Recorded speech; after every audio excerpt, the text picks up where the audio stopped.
All right. Football is kicking off tonight, and we're talking about the NFL, but we're going to look at it from a college angle as Carson Beck debuts for the Arizona Cardinals as they take on the Carolina Panthers. And we'll do some live watch around that for a bit, see if it's interesting. We know it's exhibition football, so you take it for what it's worth, but it is football live on our TV screens. And we will also talk about college football, anything you want to discuss, throw it in the chat. Getting ready for live watch parties during the college football season, but who knows? Maybe we'll do some more NFL.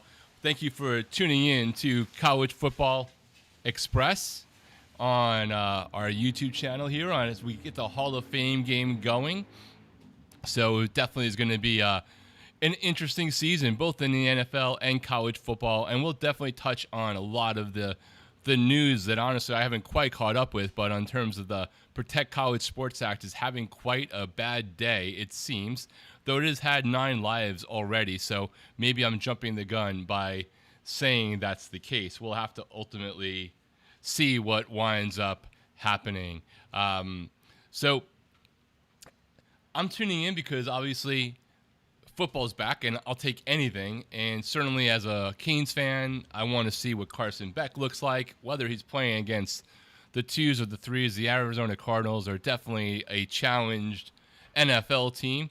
I saw the USA Today predictions came out and basically said that between the Cardinals and my Jets, who also suck, which is why I've adopted other teams, they're both predicted to have very few wins this season. So maybe he actually has a chance to become the starting quarterback, if not before the season starts, sometime down the road, which I'm always curious. It would be great to have a second quarterback as a fan of one team starting in the NFL. But obviously I'm looking to see any of the things that are going on in the NFL as best as possible with the limitations that we have. I will turn this into a screen. We'll get the ESPN Gamecast hopefully going on behind me as we get closer and closer to kickoff. So appreciate everyone that's jumped in. Definitely let us know. And if you see any technical difficulties or don't get to see anything, well, please also let me know so that we can throw it up there. And thank you very much, Jose Gonzalez, for giving us an idea that things seem to be at least working on some level as we get ready for the Cardinals and the Panthers to kick off here as the NFL season, the exhibition season, as tragically brutal as that is still way better than there being no football whatsoever. All right, so this is ESPN Gamecast, which I will hopefully keep up in the background through the duration of the game. And as we talk about other things, I'll throw some various things up on the screen.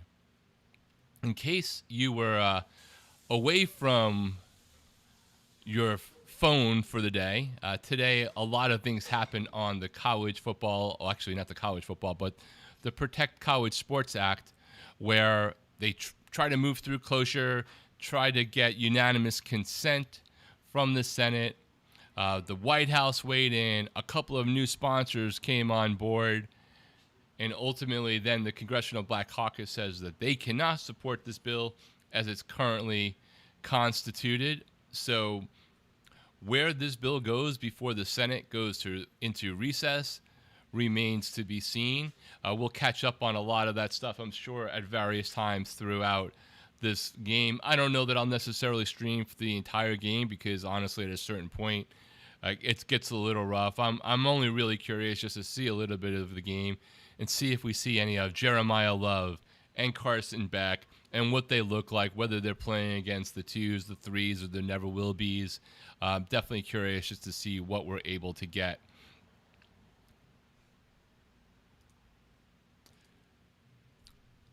Jose Gonzalez says, yeah, right there with me, hoping that Beck does well. Absolutely. And it's also a bit of a warm-up for just getting ready for actual games to come later this season. My TV screen is off to the left. There's clearly going to be a lag sometimes either between my TV screen or the Gamecast behind us and what you may not or may not be seeing on your TV or on your phone or on your computer. So just be aware of all of those fun things as we go along. I might even try to do some calls later on today if I can get that working. So stay tuned for that. If you happen to be a member of the channel, later on tonight, once this is over and wrap up and I finalize some data, I will have an early access for members only of my ACC predictions for this 2026 season. All the teams ranked, all put on different tiers. If you want to get early access to that, if you're a member, that you'll be able to see that. If not, it will be widely released, I believe, probably early next week. We have everything looks like we're about to get ready. I'm not sure. Kickoff was supposed to be a little bit after 8 o'clock Eastern time, but we'll see if the pregame festivities take a little bit longer to actually get us to our goal of seeing the players take the field. Seeing Larry Fitzgerald on the screen here. It's Hall of Fame week, obviously. Players getting inducted. Those speeches are always really great. To see the dinner that they do, depending upon which releases they, how much of that information they put out. I always like the knock on the door for people when they get that Hall of Fame call. Those videos, I think they show on the NFL Network. Maybe they'll start showing them on ESPN as well now that ESPN owns all of it.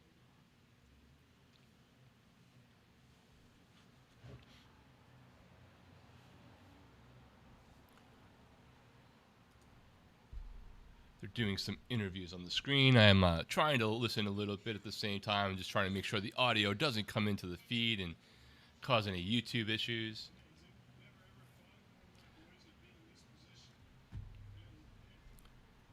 And I won't fill up every aimless moment with chatter when there's nothing going on and talking your heads off when there's nothing to say.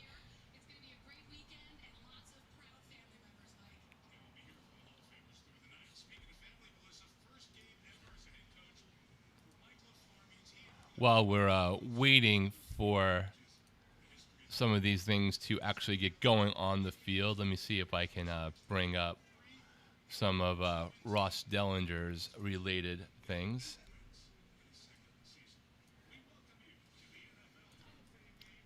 In terms of any posts that he has done related to the Protect College Sports Act. Actually, it looks like we're finally going to get to the gameplay. Let me take care of fixing that. Not sure why we're getting baseball highlights. Let's refresh that and hopefully get back to Gamecast here. And if this isn't working, I'll have to go somewhere else.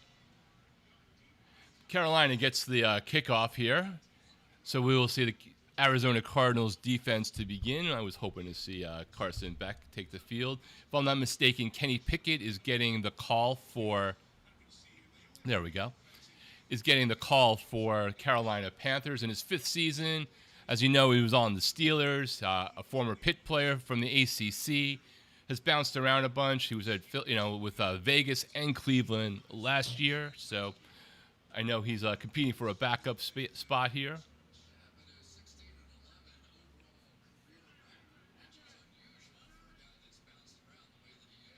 So that was a 26-yard return by Anthony Tyus for the Carolina. The first pass from Pickett is complete for a gain of 7.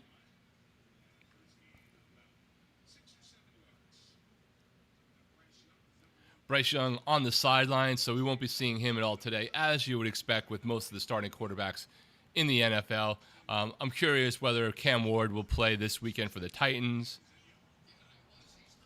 Definitely, guys, drop anything you want to talk about, whether it's the NFL for sure. We're here for that for a reason. I might even do some NFL stuff on Sundays, at least during the season. But college football related, every team's in camp right now as Pickett drops back to pass again. Complete for a short gain. Depending upon where they mark him, it'll either be a 3rd and 2 or a little bit more. That went to Jatavian Sanders, tight end for the Panthers.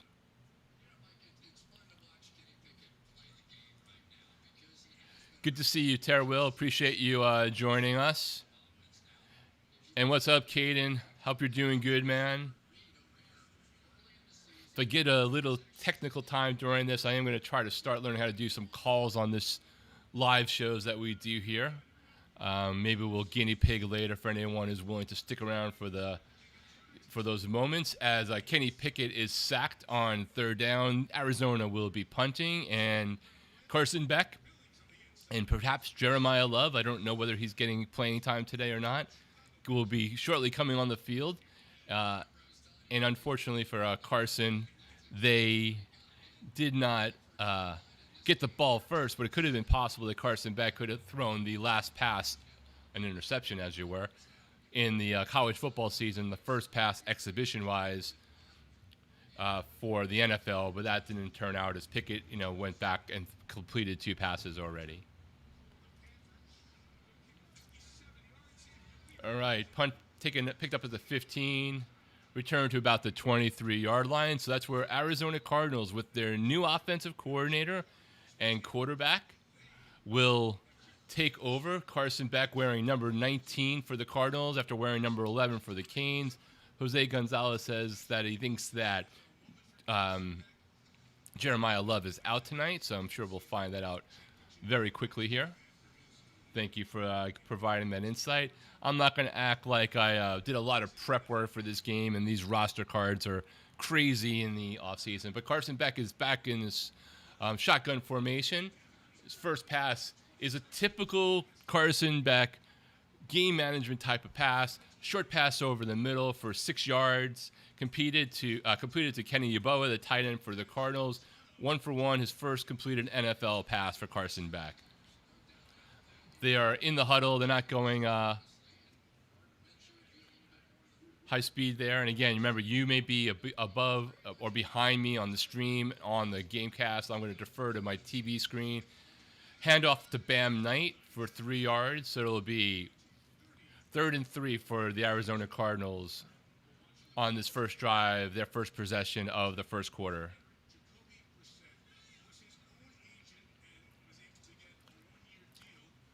Yeah, I'm really thinking about doing a lot of live streams this fall. I did some last year on the channel in the before times. Would love to step it up. I saw a couple of channels that did really good jobs of doing play-by-play. Probably need to get my setup a little bit different to do that. But Carson drops back. He takes off just like against the Ole Miss game. Not as wide open to the left, but he takes off at the right time and dives for the first down. Scramble for 4 yards. Advances the chain on his first possession for the Arizona Cardinals. I'm sure Cardinals Twitter is going crazy, hoping that he's the savior after really just a couple of plays. But hey, maybe he is.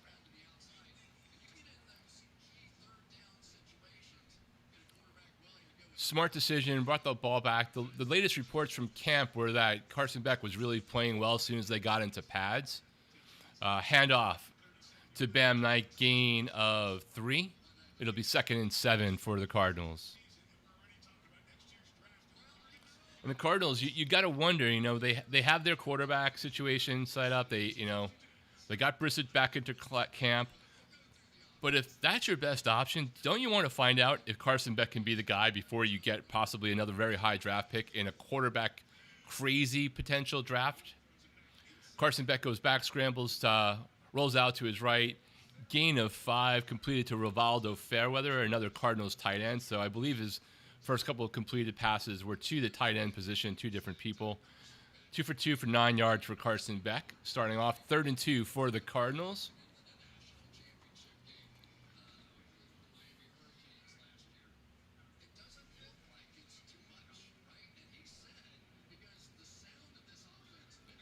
Getting some praise on the broadcast. Right into incomplete pass to Jalen Brooks. Should have been caught. Ball was right on his hands. Maybe the DB got his hands around. Looking at the replay now, that's the kind of pass that if you're a receiver trying to make a roster, you do not want to miss. Doesn't matter if the player's, the DB's hands got there, but actually the ball got to him first. It went right through his hands, hit him at the top of the shoulder pads. If you're that guy competing for a spot, you don't want to drop that ball. That was Jalen Brooks, Cardinals wide receiver. Don't know where he's at on the depth chart, but that should have been completed. Cardinals punt, and the Panthers will get their second possession of this young season as the ball is kicked out of bounds on the 3-yard line. So 97 yards for the Panthers on their second possession, assuming for Kenny Pickett, who I assume will play at least a full first quarter, if not the first half. Tara, man, if you're not going to do your homework for a meaningless exhibition game, I don't know how I can count on you. So Carson looked pretty good, I thought, right there, without overdoing it and overreacting. A couple of good completions, a nice scramble drill there. And honestly, that third pass for him should have been completed. And I'm not just being a former Miami Hurricane homer. We try to get another feed from any of the NFL guys on Twitter for when we have some downtime into the game here. Throw that on the screen. Might not capture everybody, but I'm sure pretty much everyone's watching this from the NFL reporter's perspective.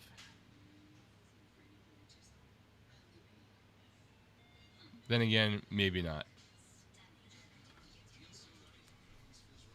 See if anything else comes up that we can put on the screen that won't accidentally have the wrong things going. Already seeing some posts on X, basically people saying Carson Beck will start over Jacoby Brissett at some point. Arizona Sports Hype, not a big account. I've seen enough to start Carson Beck. Conservative play calling for Matt LaFleur in that series.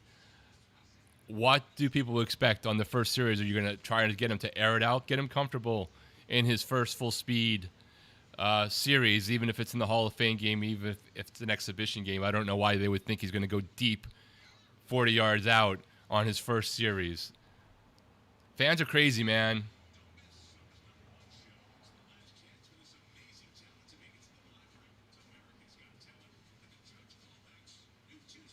Cards Wire, Chuck Harris said that great first NFL drive for Carson Beck. Would like to see him push the ball downfield a bit more, but overall good progress. Again, it was like 6 plays. I don't know what people expect.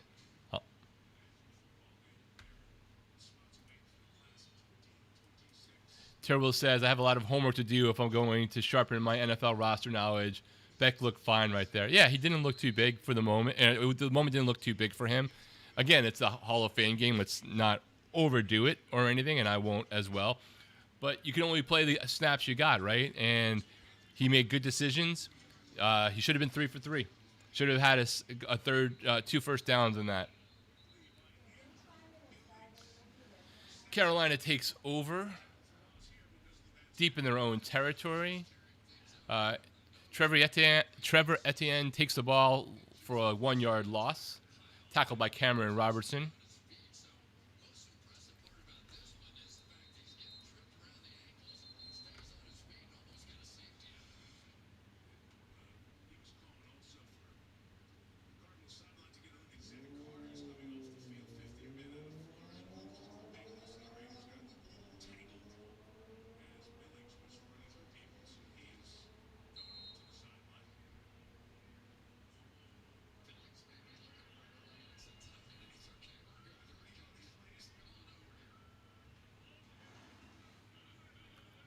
Second and 12 for the Panthers. Pickett's back to pass.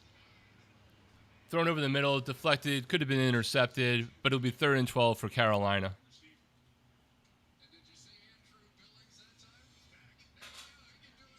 Trying to remember who Carolina's first round pick was. Let's look that up.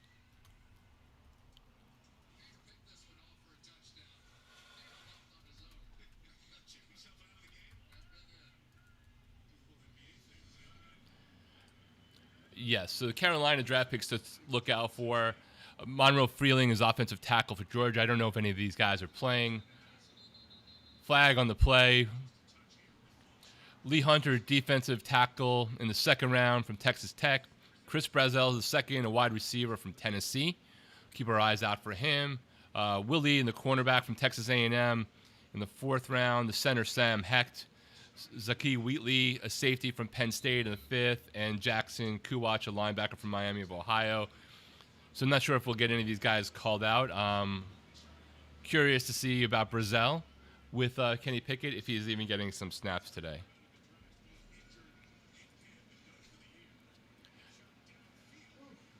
Pickett, long downfield for right-hand side. Looks like it's going to be pass interference. Threw the ball about 35 yards down. It'll be a first down for the Panthers off of either the PI or holding. We'll see what the actual call is. All right, pass interference was the call. 1st and 10 on the 32-yard line. Kytrell Clark on the penalty there.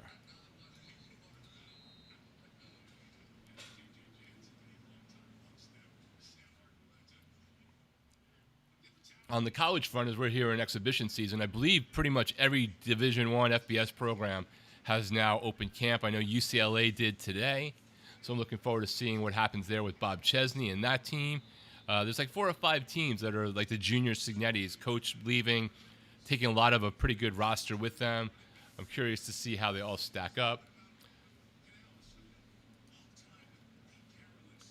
Another handoff to Etienne on that one. 2-yard gain, 2nd and 8 for the Carolina Panthers. Ball on their own 34.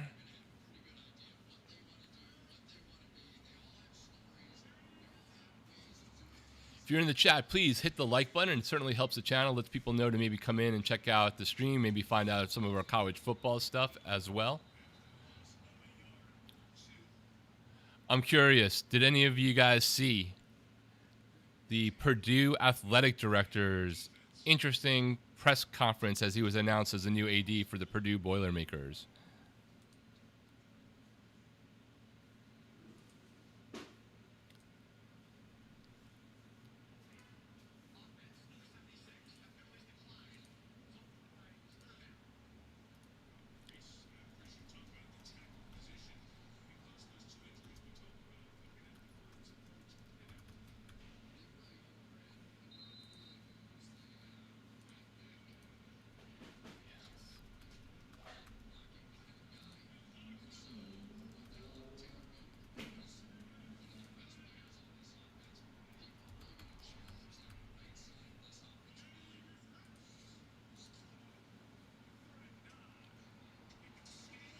.39 on that one, completed by Pickett to Jatavian Sanders, but it will be short.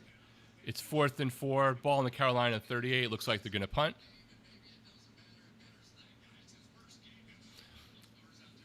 I'll definitely try to bring that press conference up later when we have a little bit of a break on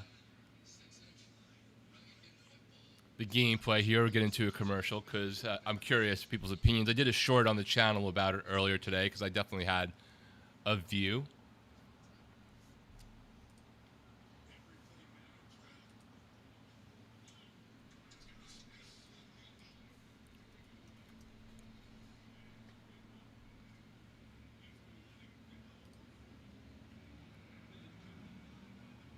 Panthers look like they might have downed it at the 3-yard line. We've got to see whether it went into the end zone first or if it was a touchback.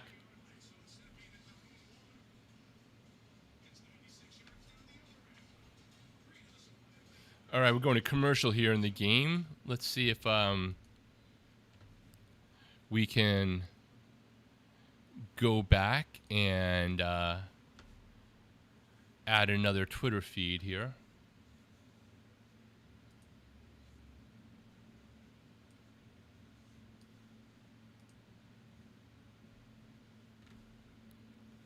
And show you guys that press conference moment. Let you guys hear it.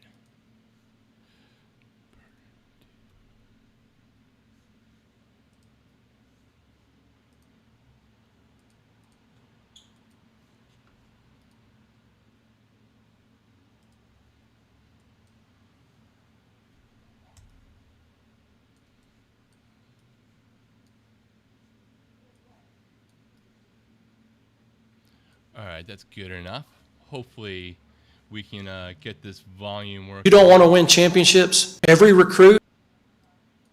So this was a little quote from the Purdue athletic director, Tommy McClellan, in his introductory press conference today.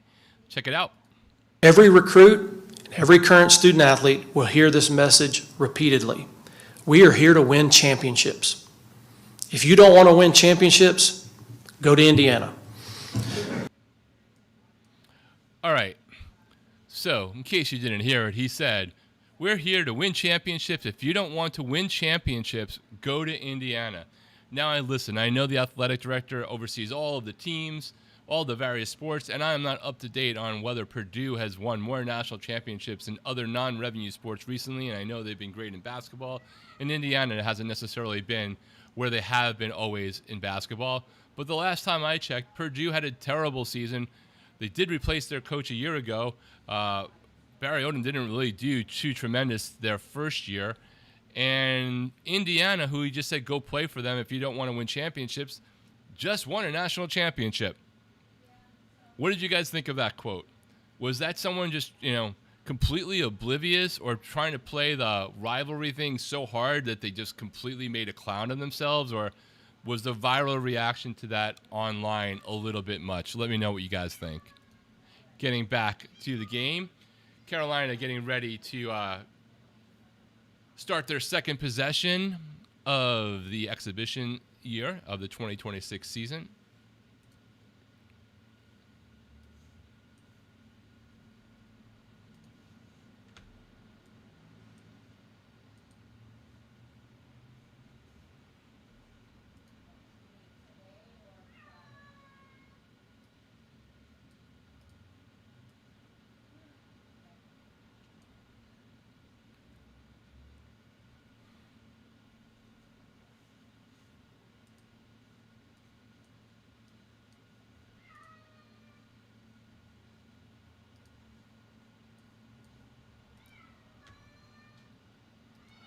Tyrrell says the Hall of Fame bus room has definitely been remodeled since I was there.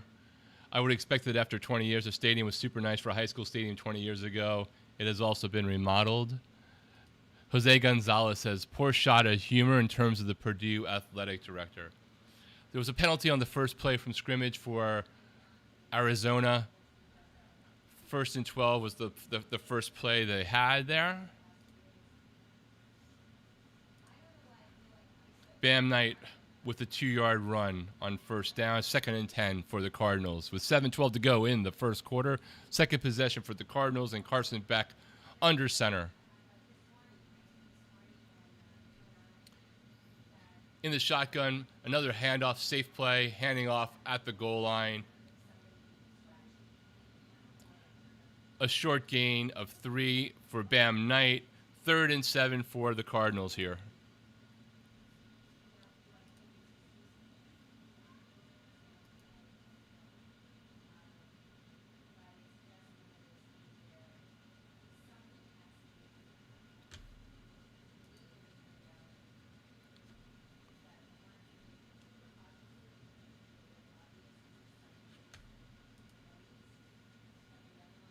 Beck back to pass.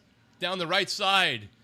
35-yard completion. Goes for another 10 after the catch. Wide open, streaking down the right sideline. Perfect touch. Exactly where it needs to be. Gain of 35 on that last play. So Carson's 3 for 4. Completing it to Jalen Brooks, a wide receiver. Total of 44 yards. The receiver did have to hesitate a split second there, so I don't know how many reps these guys have gotten. But it was in no way of being intercepted or anything by the defender. So nice pass, nice completion for Carson. Back under center. Fakes the handoff, rolls to his left. Little flare pass out to the right-hand side. Gain of 3 to Xavier Weaver, wide receiver for the Arizona Cardinals. Honestly, the play calling so far is reminiscent of what he looked very comfortable with under Shannon Dawson's system. That was one of the longer pass plays probably completed all season for the Canes, but he certainly had some of those. That was pretty much like 25, 30 yards in the air, maybe 5 or 7 yards right after. Under center again. The handoff to Bam Knight. Nice gain. Should be another first down. 10-yard run there for Bam Knight. First down for the Cardinals on the Carolina 45.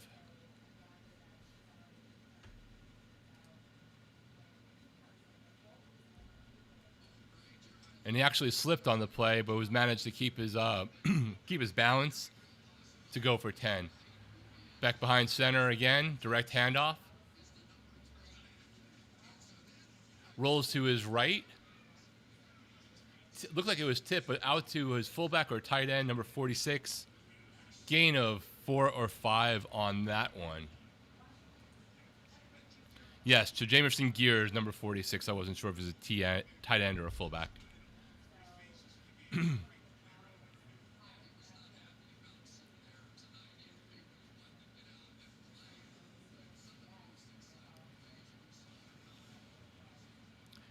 They're doing a little bit on Jeremiah Love, so I guess the call earlier that he's not playing. Carson fakes the handoff back in the center, right over the middle. Another completion for Carson Beck, 15 yards, right over the center, right there on time, delivering on time again, right in between two defenders. No one else, really perfect ball placement for this early in the season.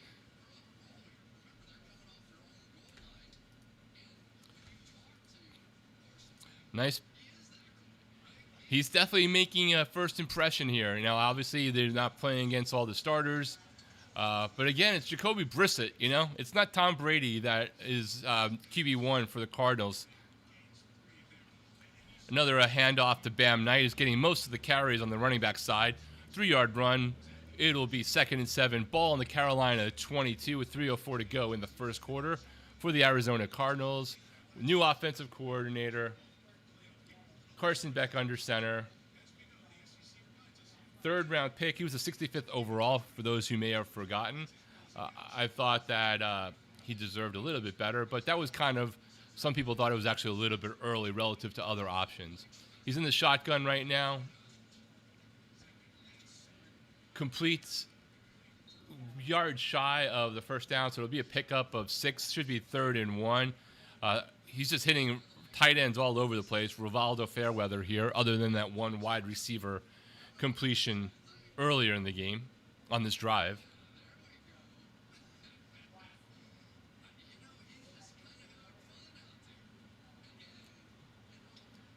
Carolina is not getting any type of rush on him, really, other than the one play he had to scramble on where the pocket was collapsing. So 3rd and 1 at the 16-yard line. Handoff to Bam Knight, who gets the first down. 3-yard run, another first down. So Carolina knocking on the door in the red zone here. The Cardinals knocking on the door in the red zone here on the 13-yard line.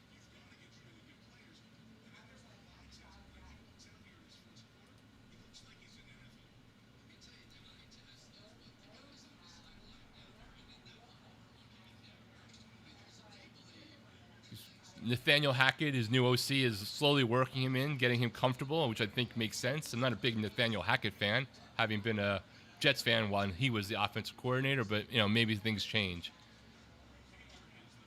Handoff again from Carson Beck over to the right-hand side. This time it's Corey Kiner. I think that's his first run of the day. 4 yards on that one, down to the Carolina 9-yard line. Yes, Beck was the 3rd quarterback drafted after Fernando Mendoza, and then the Rams picked the Alabama QB later in the first round to park him in a museum for a few years.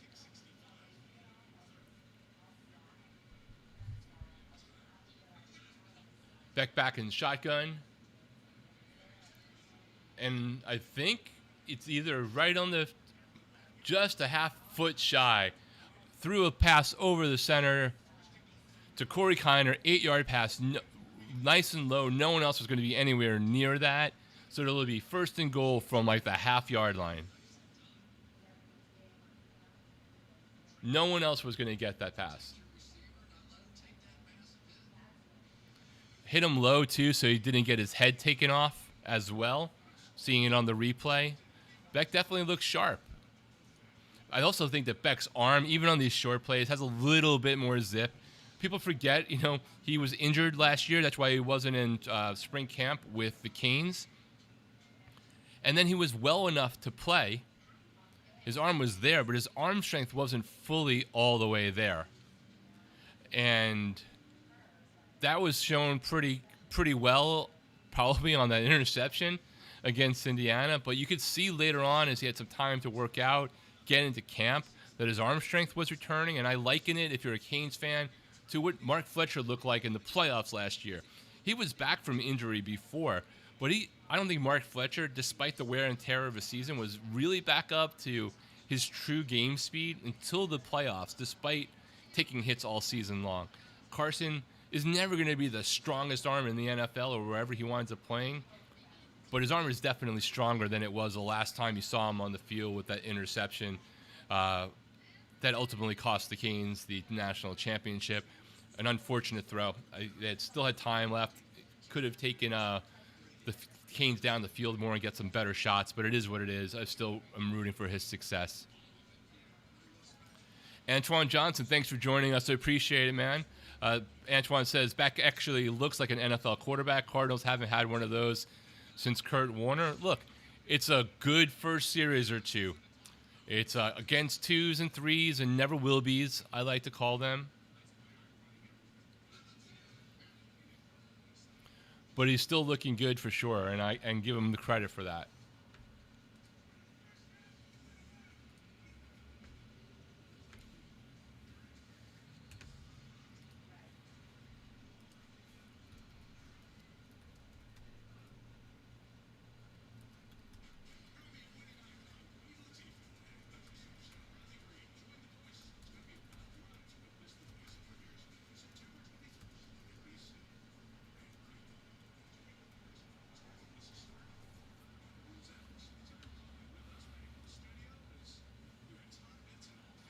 I don't know if he's going to sit this year, Antoine. The reason why is just, if you're the Cardinals, what is Jacoby Brissett going to get you? At some point, you want to know whether or not this guy can really be the guy. Because remember, 2 years ago, he was predicted to be a first-round draft pick. If you actually have the guy and you do not need to use a pick in the first round, you kind of would love to find out this season versus you're going to get with Jacoby Brissett, which is not a lot. And the Cardinals run it into the end zone for the first touchdown of the exhibition season for the NFL. As Kiner, number 37, scores on a handoff to the left-hand side.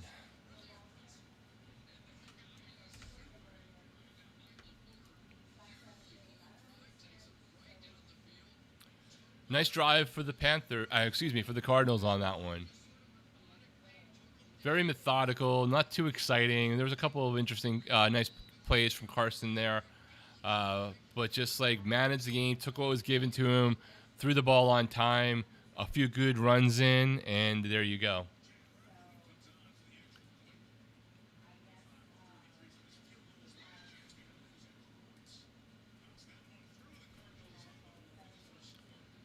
All right, 7-0.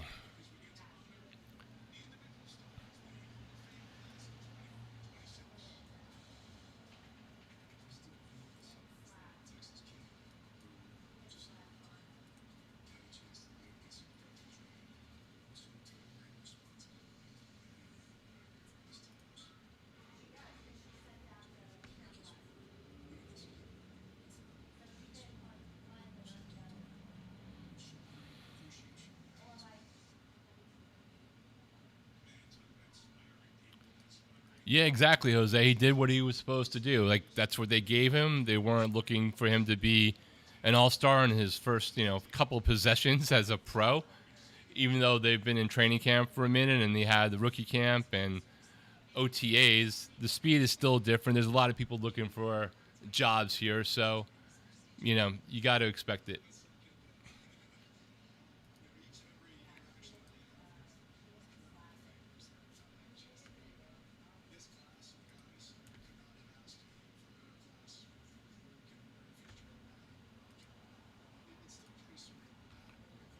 In terms of the Protect College Sports Act and college football today, we got 2 new co-sponsors. A lot of things happened today, and we'll keep diving into this and other topics. Got 2 new co-sponsors, but at the same time, they got some resistance along the way. and the sides are not what you think. The White House weighed in for sure, that it has the support of the president. But then you had Josh Hawley and Tommy Tuberville trying to put in, some of the same type of derisive stuff that we always deal with in sports right now for whatever side you're on. I'm exhausted by it all, everybody, about things about women's sports and men trans issues in there, which I don't want to get into here. Then you get the Congressional Black Caucus opposing the bill as currently set. We'll go more into what that was. Well, I guess nothing more in that. They earlier tried to gain unanimous support for the bill and were unable to do that, as lawmakers expressed objections to it. So now when you add the CBC's objections to it, unanimity was not expected. So there's still a steep hill to climb to get to a vote just in the Senate this week as we get ready to return to the game. And then interestingly, you should never assume alliances and who's on the same side of an issue, the United Negro College Fund, which funds scholarships for the 37 private HBCUs, is in support of the Protect College Sports Act, despite others' objections that it's not really doing the right thing for the players. So there's definitely not the typical alliances or disagreements that you might expect.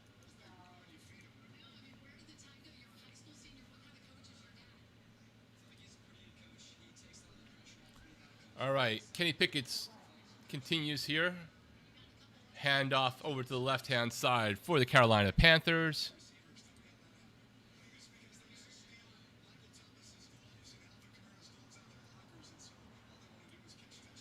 First and 10 after a 7-yard run for Trevor Etienne, who's getting a lot of play here today in this game. Terrell says, "Thanks for keeping us informed on this, Rock. You're more than welcome. You're on it way more than I am. I hope it doesn't reach the floor as it sits right now."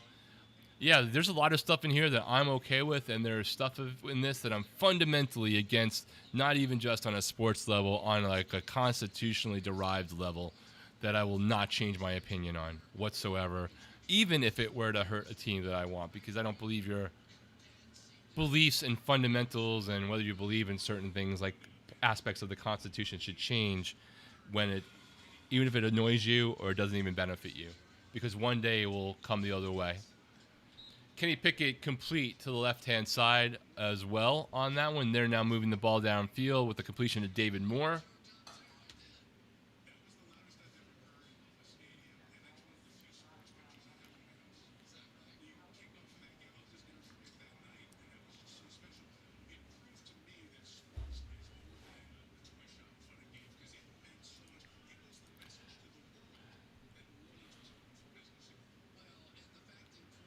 Pickett's in the shotgun. He's talking to, on the broadcast, they're talking to Drew Brees right now. Scrambles out of the pocket to the left-hand side, incomplete. It'll be 3rd and 6 for the Panthers. I keep doing that.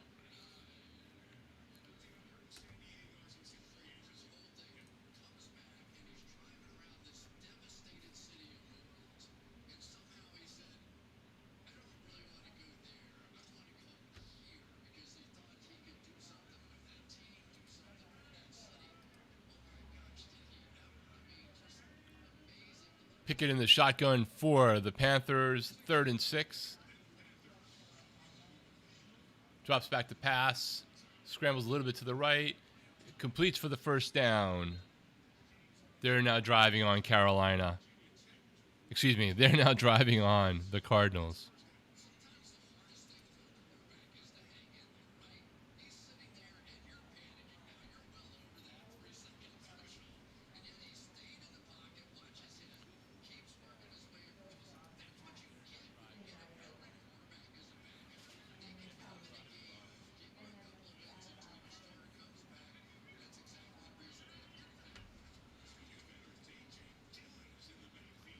Pick it back to pass again, down the right sideline. Incomplete at the goal line.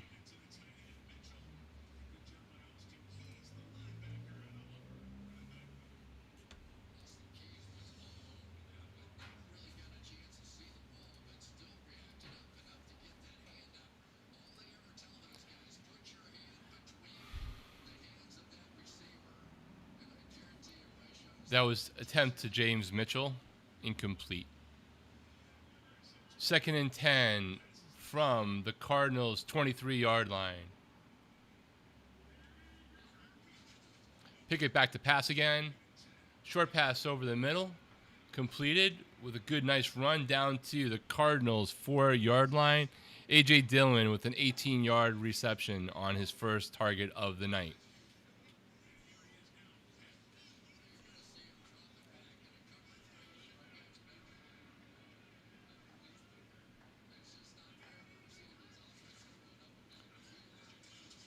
Handoff up the middle down to the 1-yard line for A.J. Dillon.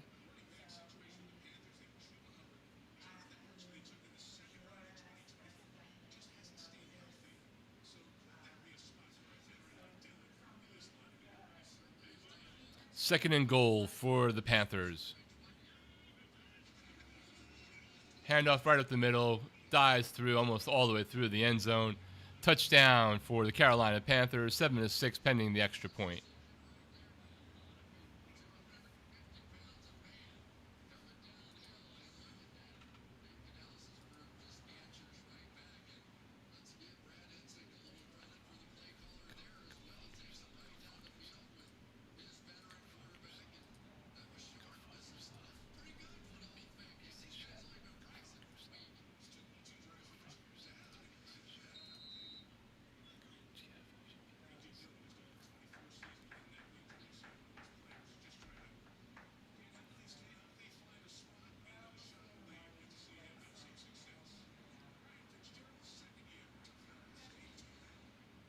The extra point is good.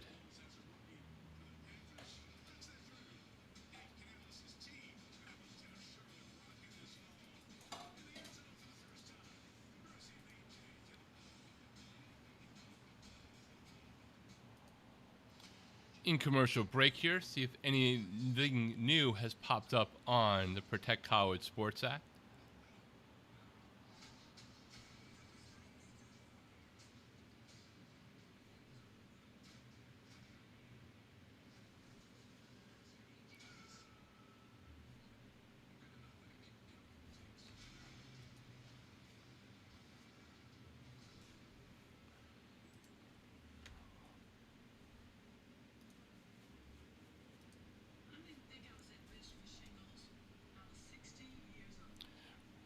Let's pull up the coaches poll, which was released just yesterday, I believe, or the day before, and discuss that a little bit while we're in commercial break here, in case you missed it.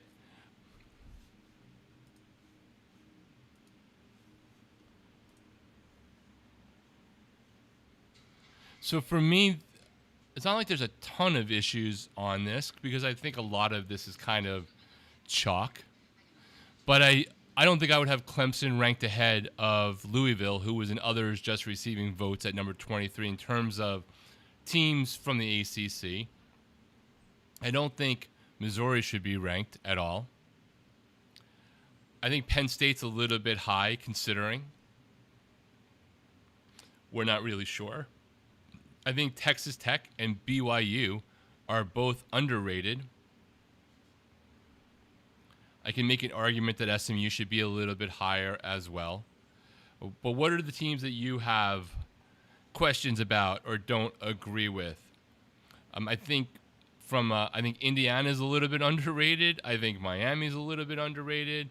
But I don't have a massive argument. For me, and the others have said this, so I'm not the only one saying I don't want to act like I am. But for me, when I look at this stuff, and though I have not done a preseason college football playoffs picks yet, I just went through the Big 12 predictions the other day. ACC ones will be coming out for the members today and released to the public next week. There's a top 7 to me I would agree with. and it involves the top 7 on here. So the other question is, do people think that the coaches are really biased? Because the votes come from across everything. So as much as you might hate, and I understand, 9 SEC teams and 8 Big Ten teams here, ultimately the coaches are the ones who are voting for this. So give me your take on that as well as we get ready for kickoff here with the Cardinals preparing to receive.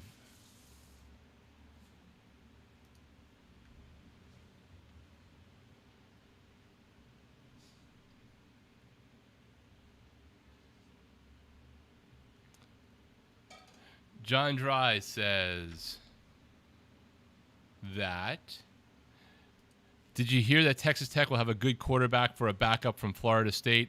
Their starter. Funny, their starter isn't as good as our backup. If the injunction sticks, that is. Personally, I'd rather have Sorsby. I know he wouldn't shank the games at his Lifetime Dreams University. I don't know. Are you saying that Castellanos is coming to Texas Tech, John Dry? And if so, let me know, because that's who I'm assuming. But if it's somebody else, drop the name in the chat, because I actually don't know. I did not hear what you're referring to. Carson Beck drops back to pass. A little bit of pressure. Deep ball down the left-hand side. Complete, and just literally crushed the wide receiver. But a great connection for Carson Beck. Those who are upset about him not going long, well, they got that answered right away here. There's a flag. I think it's going to be on the defense. So the penalty will be declined. But Jalen Brooks completes a 49-yard pass, essentially all in the air, down the left sideline from Carson Beck. I mean, he just got leveled, though. Helmet to helmet, that would have been targeting in college. Hand off the left-hand side for the Cardinals. They had 1st and 10 on that one. That'll be a 6-yard run for Bam Knight, his 8th carry of the night.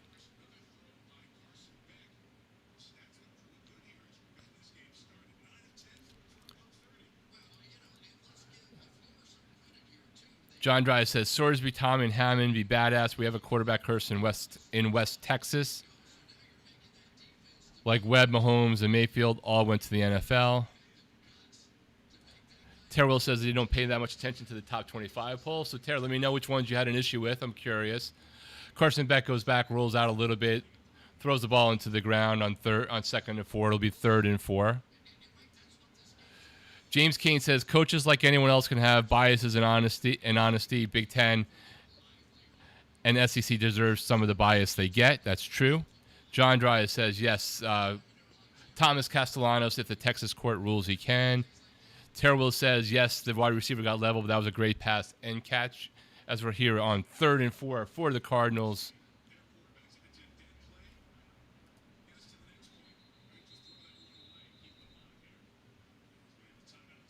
Timeout for the Cardinals.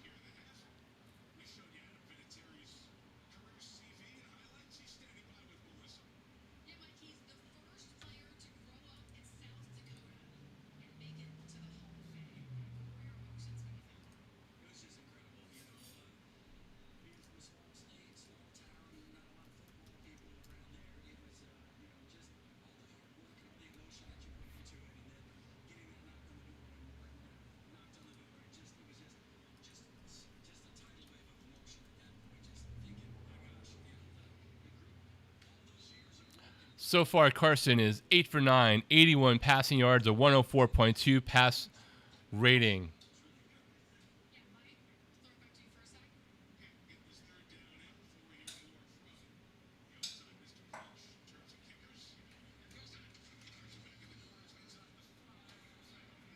Touchdown for the Cardinals. Corner pass, corner route for Carson Beck.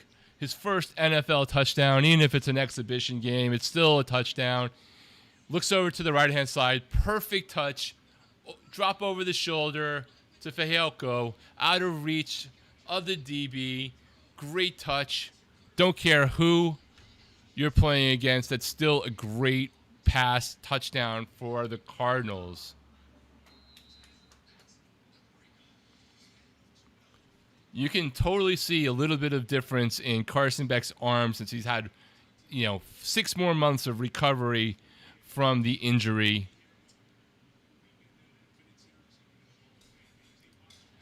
John Dry says, good job. So 14-7 for the Cardinals. I believe the plan is that he's at least playing the first half, maybe a little bit of the third quarter. Though I was disappointed, of course, about the end of the national championship game as a Canes fan, I will forever be thankful for what he did for the Canes, getting them there, including the epic touchdown run to win the game against Ole Miss. So I'm a Carson Beck fan. And yes, as a spoiled Miami fan, I would love to have 2 starting quarterbacks in the NFL with potentially a third one getting ready to begin a season. I like when stories turn out good for people. So I'm sure that Cardinals Twitter and YouTubers are going to go wild if this continues. Of course, he's playing against the 2s, the 3s, the never will be's, but you still can appreciate the touch. Maybe players he's not even getting that many reps with in practice, and it is still maybe not full NFL game speed. It is game speed, and it is still the NFL. James Kane says, Brock Purdy had the same surgery as Beck a couple of years prior, and it took a year or so for recovery. Beck was, of course, projected to go in the first round before getting injured. He's a smart player. He has had his moments of turnover concerns. All 3 Miami losses ended on turnovers, actually. But a lot of wins came from him, and I'm looking forward to him hopefully succeeding. And honestly, I'd love for the Cardinals to not need a quarterback, because my shitty-ass Jets, who I disown but still hopefully one day might root for again, will probably need a quarterback. And one less team needing one is better chances. And if the Cardinals are actually winning, then maybe they won't be as high up in the draft.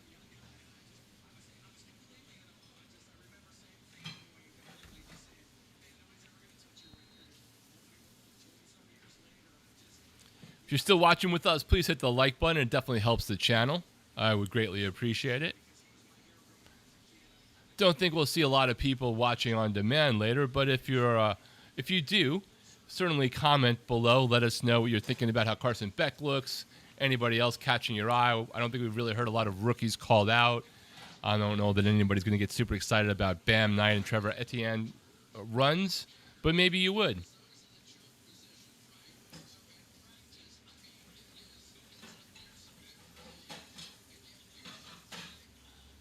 Last run for the for the Panthers, 13-yard run for A.J. Dillon.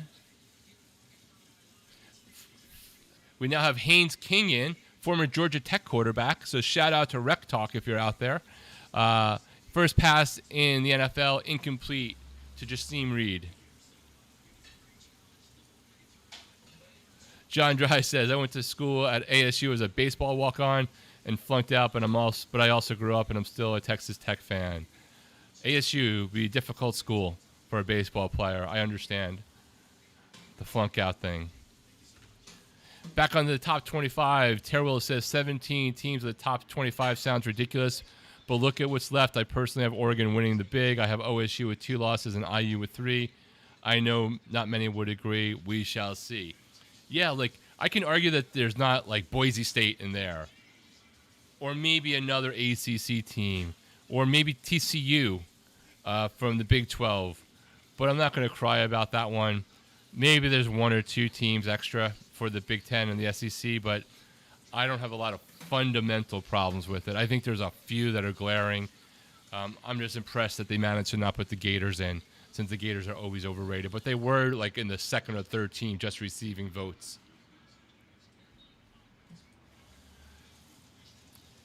Haynes King, they're in the no huddle right now. A short pass to Felipe Franks for King. He's now Haynes King is now 2 of 3 for 17 yards. Haynes King's a tough quarterback and caused a lot of pain for a lot of teams in the ACC.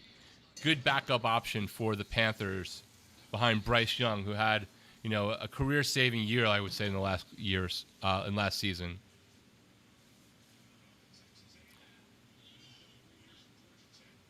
Haynes King back to pass again. Downfield to the left-hand side, but incomplete, out of bounds.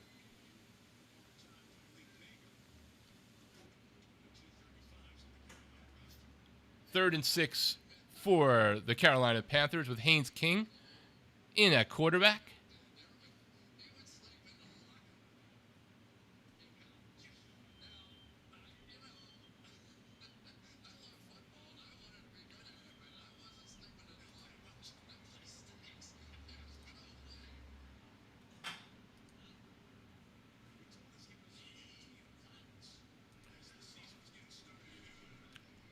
Let's do some new polls here. Who wins the Big 12? John Dry, I already know your answer, but we'll throw that in the chat.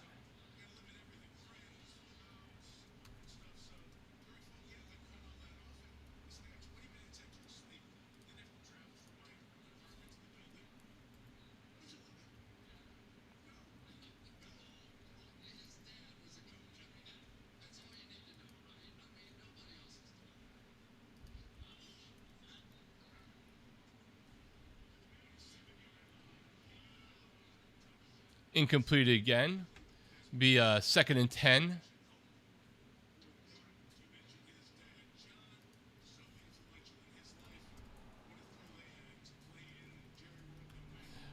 All right, John Dry, your chance to vote for your Texas Tech Red Raiders. Antoine Johnson says that Haynes King is making the 2s and 3s look good for the Cardinals. Antoine thinks Arizona State wins the Big 12. John Dry says Oregon will lose to Texas Tech in the playoffs this year. Got to see that one. Still don't see the offensive makeup there versus that defense, John. But we'll see what happens with Will Hammond, who I'm big on. And that's not a shot. If you looked at my Big 12 preview video, you should have nothing to be mad at.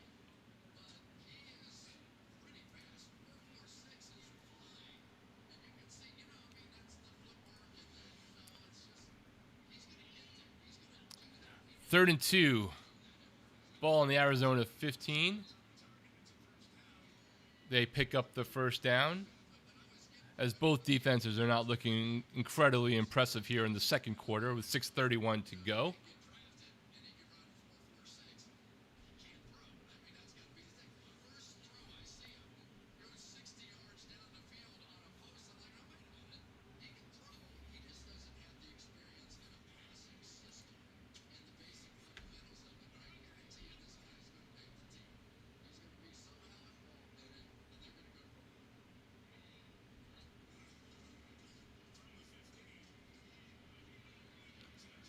Haynes King completes for the touchdown.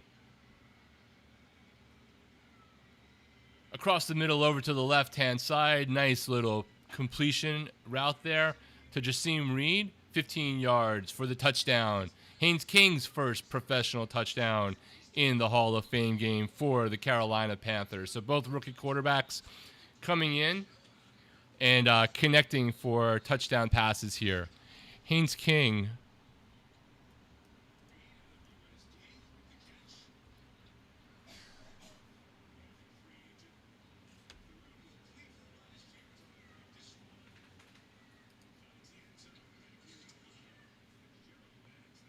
He was an undrafted free agent, by the way, for the Carolina Panthers. I would have thought he would have been drafted as a late 7th round flyer, just somebody to try to get him on their roster. John Dry says, Texas Tech is my favorite team and ASU is number 2. Would have been reversed if you had passed. James Kane thinks that BYU is going to win the Big 12 because of how scrappy they were last year. We're in commercial here.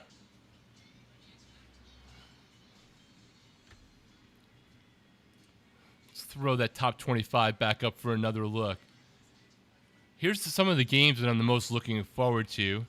I think one of the more important games here that you can't see, obviously, but just in terms of the coaches poll top 25, Week 3, Houston goes to Lubbock to play Texas Tech, number 12, with Will Hammond back at quarterback If not, by game one, John, let me know if he's on track for game one or if it's still game three, but I believe it's game one. Texas Tech's most likely going to win that game, but if Houston pulls off the upset, the Big 12 goes into crazy zone. Probably multiple tiebreakers going on, multiple teams beating each other, complete and total chaos. I think Oklahoma's a little overrated too, the more I think about it. Alabama, for me, is overrated, but, I still have them as like a top 15, top 16 team, but I would not put them as high as 11. Tennessee, I don't buy. Washington, I absolutely buy. I think it's possible that Washington could upset Indiana down the road in a really good Big Ten matchup that will be in Seattle.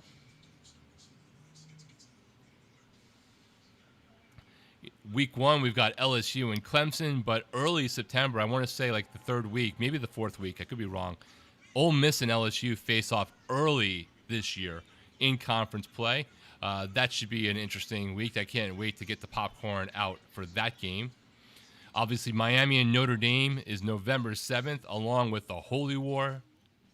So many great games. November 7th, guys, if you haven't looked ahead, it's just epic. It has 6 games, at least, that are amazing, potentially top 25 versus top 25 matchups based off of paper now or where projections could be. And then there's like 8 others that are awesome.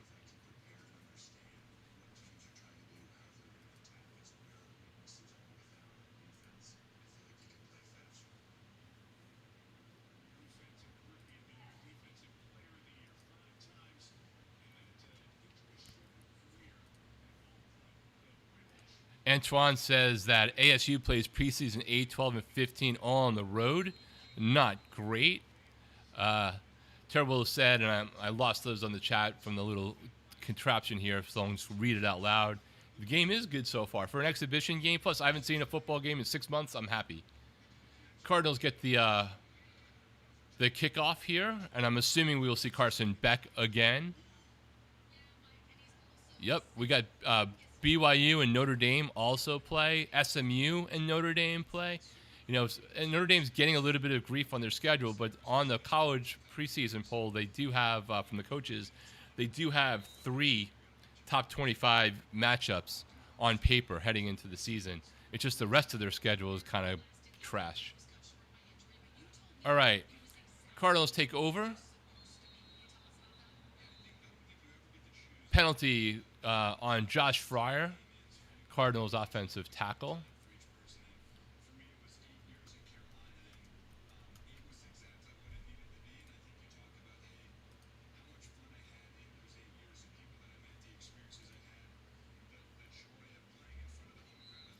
So it'll be 1st and 15 for the Cardinals. Ball on the 27. Kenneth Maynard, good to see you, my friend. Entering the chat, go Panthers, beat the Cardinals. Don't care if it's an exhibition. That was probably the worst pass that Carson threw so far. Incomplete. Shotgun over to Xavier Weaver. He threw another pass into the dirt before, but that was intentional. That was just not that was a broken play, not a great look. It'll be 2nd and 15 on the Arizona 27.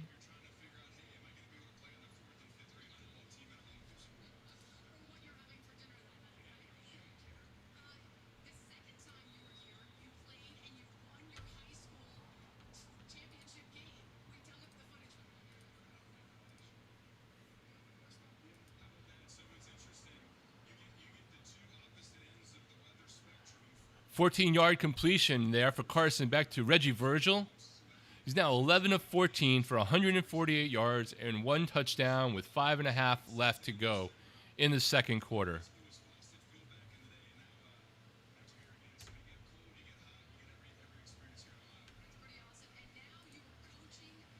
Reggie Virgil, John Dry must be happy. Texas Tech wide receiver, 5th-round pick.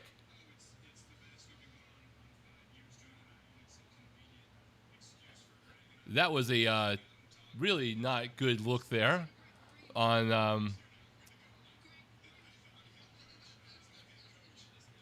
that last play, which I'm trying to catch up with the replays here.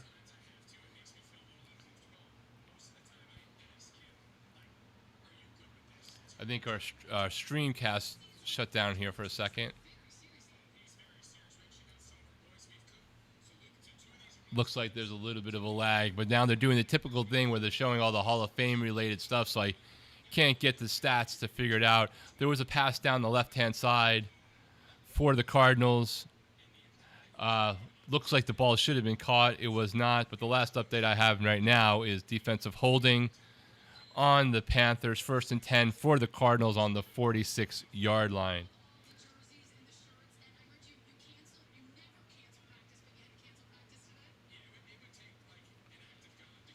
Carson Beck with the handoff to the right-hand side. Another one to Bam Knight. Short gain on that one. 5 yards. Ball's now on the Carolina side of the ball of the field, 49-yard line.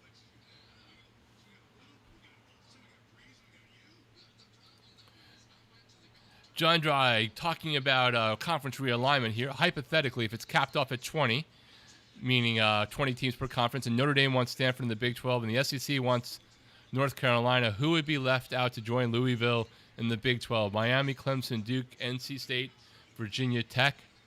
I don't think any of them go. Honestly, I don't think any of them go.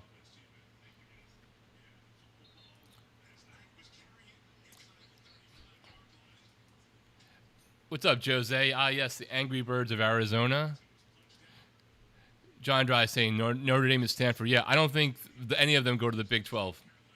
If Louisville is still there, and Miami's still there, and Clemson's still there, and Florida State's still there, I don't think any of the other teams are leaving to go. Did he just say they're going to have games on Netflix? There's at least 1 or 2 games on Netflix this season. Or maybe there's a few more, but it's not a lot. It's like new time slots around the holidays. I think on Christmas Day.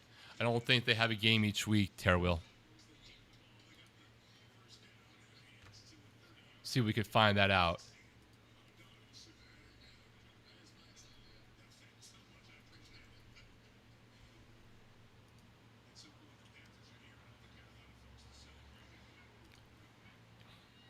All right, a little bit more. So the Netflix lineup, game-wise, has I'll come back to that in 1 second. Let's just catch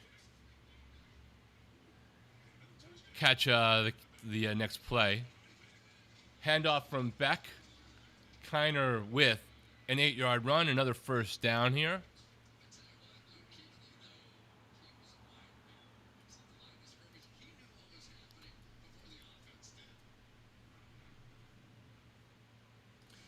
So Netflix has, looks like 4 games. They have the international game in Australia, which is on September 10th, the 49ers and the Rams. They have a Thanksgiving Eve game with the Packers and the Rams. Christmas Day game with doubleheader with the Packers and Bears and Bills and Broncos. And then the Week 18 finale game with playoff implications to be determined.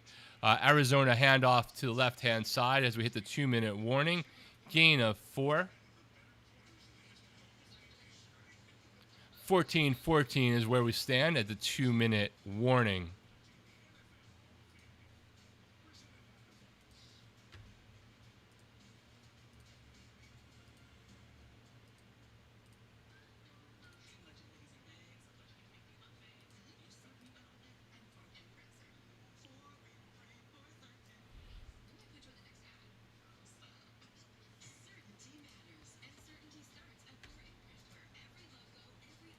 Antoine says, I know it's preseason, but this game is still pissing me off.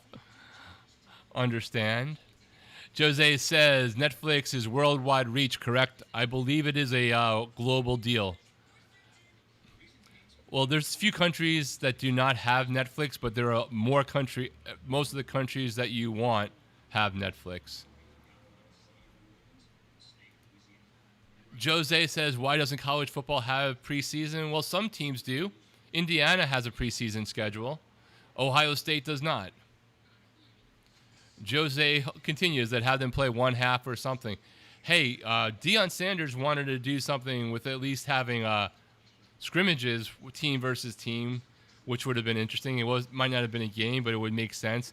I do think that they talked about potentially allowing something like that to happen, but it did not get voted on or passed yet by the NCAA and the member orgs, but that could be coming in the future.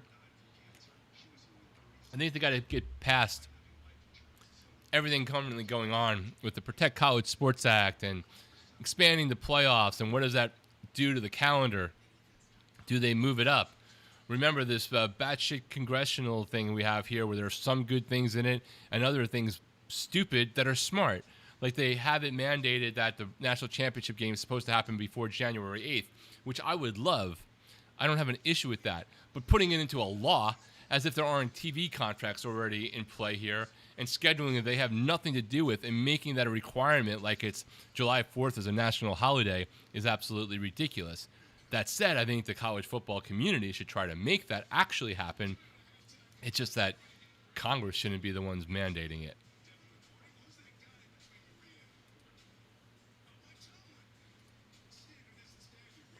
All right, so we're in 2 minutes here.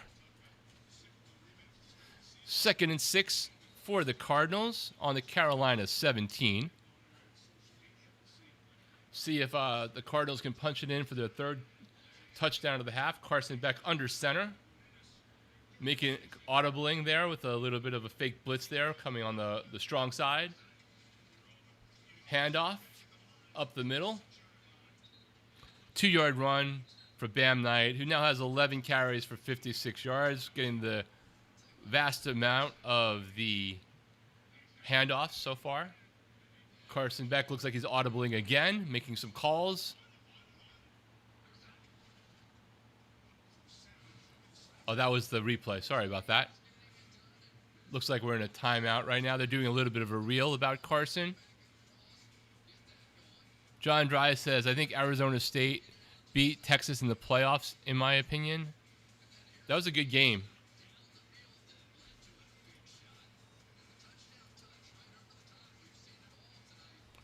In a timeout for the Carolina Panthers. All right, so Carson Beck in the shotgun at the Panthers 15, drops back to pass, getting pressured up the middle, and is sacked. That'll be 4th down.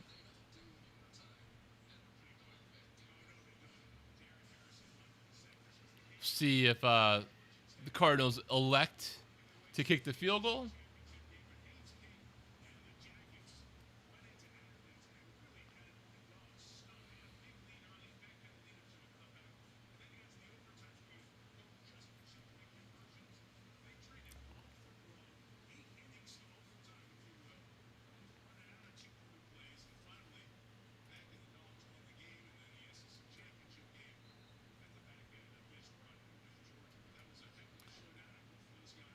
Cardinals lining up for a field goal. 35 yards from Chad Ryland. And the kick is good.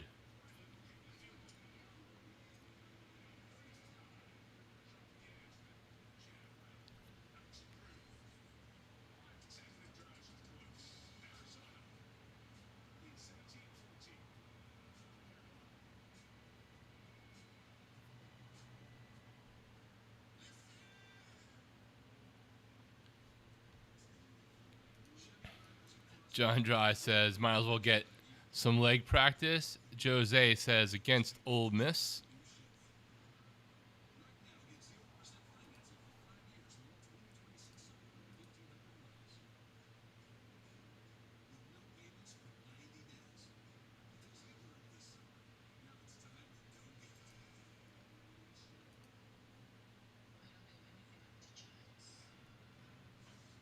Forgetting that epic game a couple of years ago between Haynes King and Carson Beck, that Georgia Tech quadruple overtime game.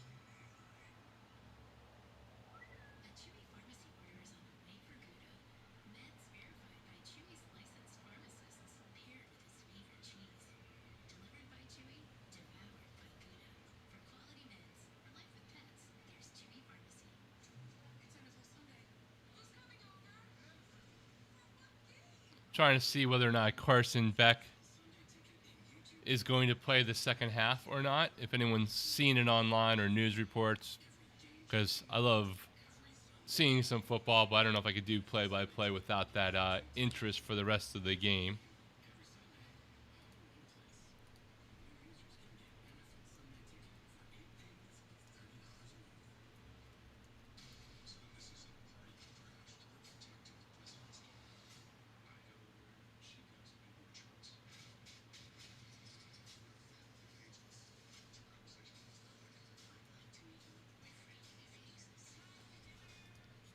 Antoine says, I'm not sure people realize what type of miracle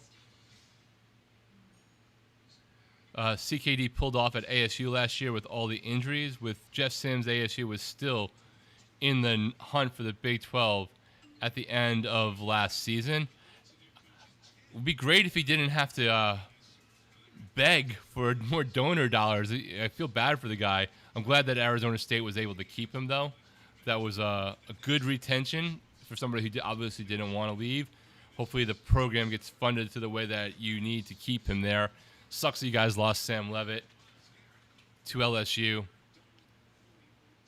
It would have been great to see what Arizona State looked like this year with Levitt returning. Cardinals getting ready to kick it off as we're winding down towards halftime here with the Cardinals up 17-14.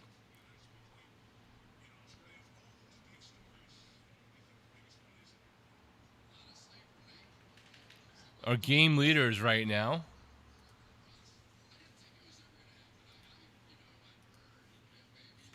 For what it's worth in an exhibition game.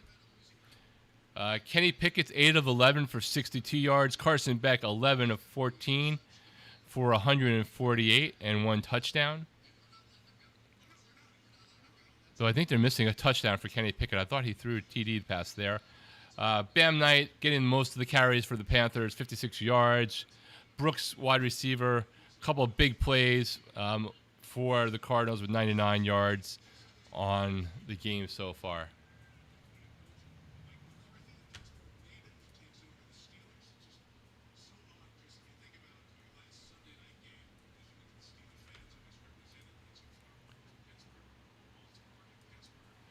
Oh, wow. Jose says, USC starting center Killian O'Connor broke his leg. Sadly, his college football career is over. That's terrible.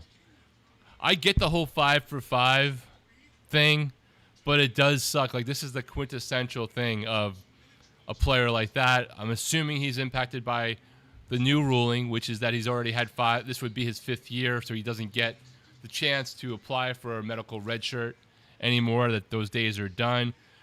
But I can imagine a player who's had, like, and there have been players who've had 2 or 3 ACL tears who actually wind up being able to play and eventually go pro. They would miss those opportunities really with this, especially if you waited on the bench for 2 years for your time to start. John Dry says Guyton is trying to graduate early and play this year. 90% certain he's going to be able to for Texas Tech. Tyrrell says, I do like Dillingham. Yeah, Dillingham I think is a really good, solid coach. Promising. Got a lot of good years ahead of him.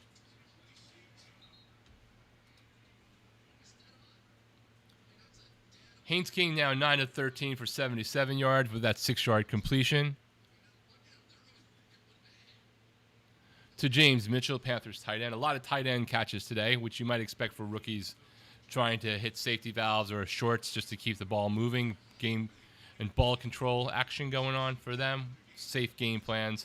But there have been a few passes downfield, at least for the Cardinals.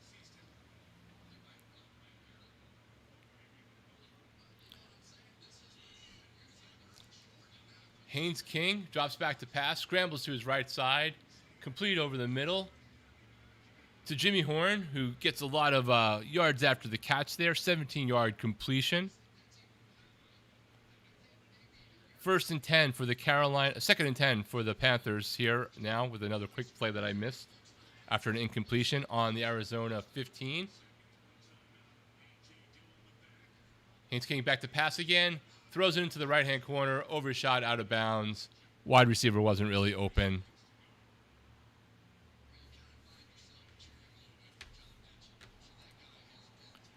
John Dry says, at least he wasn't like the other kicker for USC that ran off the road or something 15 years ago. Antoine Johnson says, Arizona State has a DT that injured his Achilles in camp last year and tore it on his other foot in spring training this year. Yeah, that's brutal. Eventually, I'm sure we'll get a new rule that comes back in for weird circumstances or another lawsuit. Haynes King back to pass again. Wide open, wide receiver, and he did not throw the ball. Total broken coverage on the part of the Cardinals. Haynes King had him all day, every day, threw behind him off of his back shoulder as he was running full speed forward. Missed that opportunity there. Maybe it wasn't behind his right shoulder. It was just a little bit long and wide. Could have made a better effort, but the wide receiver probably would have gone out of bounds even trying to do that. Missed opportunity there to pick up 7. 3rd and 10 for the Panthers. With 18 seconds left to go, Haynes King back to pass again, drop back. A lot of rush there. He gets it off. Completed for minimal gain. Was a flag on the play. I'm wondering if there was either holding or something happened in terms of roughing the passer off camera. Tara Will's asking, how does USC's offensive line look? Trenches have been a problem for them. With Riley, I'm thinking USC might be ready to make some noise this season. Haven't seen any of the reports there. I do pay attention to the SC. I see some of the players that they've had recruited locally, but I pay way more attention to UCLA because it's in the family here. I think USC has a chance of making noise. I think that they better make the playoffs, or Riley, I think, is in trouble. Antoine Johnson says, you see why this game is pissing me off. Cardinals can't even cover in the preseason. Yeah, that was broken coverage all day. But, Antoine, you got to be kind of happy with how Carson Beck looked, right? Not saying he's going to start. I would personally rather lose with him than win with Jacoby Brissett and find out if you got something, and then you can, I don't know, maybe suck a little bit but have a quarterback and go after some guy named Jeremiah Smith instead of a quarterback. We'll see. The field goal is good. So we have a 17-17 game with 8 seconds left to go here in the first half. John Dry says, USC will get killed by Texas Tech. They're scared, just like the other P2 schools, canceling their games against the Big 12. I don't really know if it's that cut and dry that way, but I will say that Texas Tech did get screwed with more than their unfair late cancellations of out-of-conference Power 4 games that was beyond their control. But there's been widespread of that, and it hasn't just been about Texas Tech. Miami and South Carolina series went away, which I think was supposed to happen this year, which kind of sucked. Would have been nice to play South Carolina this year as well. Jose says, USC just needs some defense that's better than the number 74 ranking. Yes, I would agree. Like, Jaden Mayava is the real deal, man. He's another possible first-round draft pick quarterback-wise. And I know last year we said this was going to be a massive quarterback class in the draft coming up, and it turned out to be a relative dud. But I don't know. There's 7 or 8 quarterbacks who have the ability to come out or could come out or have to come out who could be first-round picks if they deliver the right season for the NFL. I mean, granted, we haven't played one snap yet in college football, but on paper, when on paper is undefeated, lying season ends in 22 days. John Dry, conspiracy theorist extraordinaire. The P2 schools are playing the ACC to test them to see who gets to the P2. These guys can't conspire to tie a shoe correctly.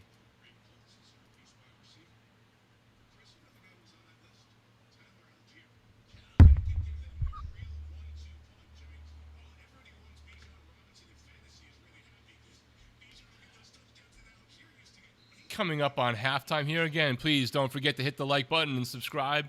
A lot of you have been to the channel before. If you're not subscribed, why not? What did I do to you in your past life? And if it's your first time here, college football season's getting off of the realignment zone, hopefully. I hope laws, legal, all the crap, and into actual gameplay. Units, predictions, who's going to win, real games, betting odds. Make sure you're along for the ride. Catch me here randomly. I will figure out a regular live stream time each week. I'll probably do one game a week, and it will probably come on late Saturday nights since I'm on the West Coast. And maybe even do something on Sundays. And, of course, you can see me over on the College Football Mafia with Moen on Moen After Dark, my partner in crime there. If you haven't checked out the College Football Mafia, please do so as well. John Dry, you're trying to figure out all the people who are going to come to the Big 12 because you know that Cody Campbell has, burned every bridge behind him. He's talking again today about the Protect College Sports Act. Every time that man talks, I allegedly get mad. All right. So we got halftime here. Good first half for the Cardinals and Carson Beck. Not bad for Haynes King and the Arizona Cardinals as well. Antoine says, I honestly don't think all this realignment will matter when it all ends. John Dry says, will you be doing any ASU or Texas Tech games? I most certainly will be doing a Texas Tech game. I would say Arizona State really just depends upon how they're doing and the schedule. I can almost guarantee I will try to do Texas Tech in Houston on Friday night in September 18th or whatever that might be. I can't remember the exact date, but I know it's a Friday night because Cody was not happy. And I am trying to pull together, and I don't know if I'm going to be able to do it.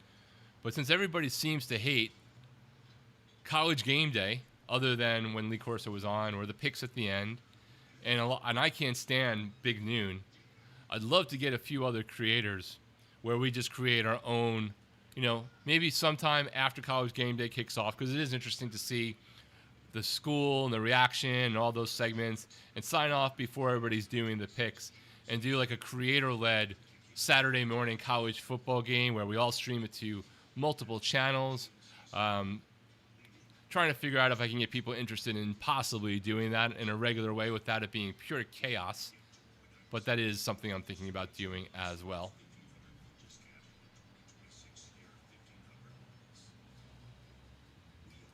You'll be watching while you're at a high school football game. Yeah, of course, that was the controversy.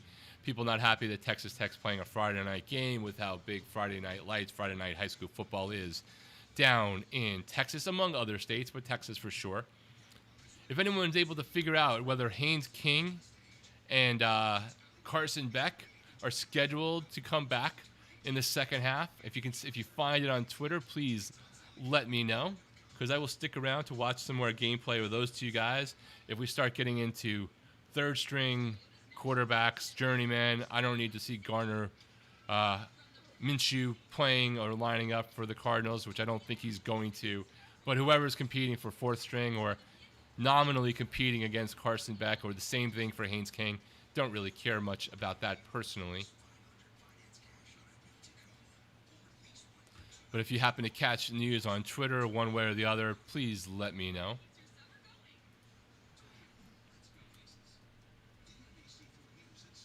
Or if you're a Cardinals fan like Antoine, maybe you already know from other reports about what he was supposed to do.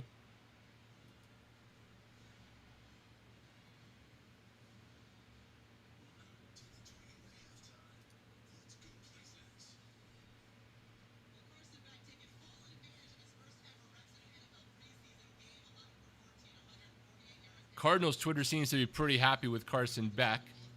I don't want to put it up in case I get some random response to everything here.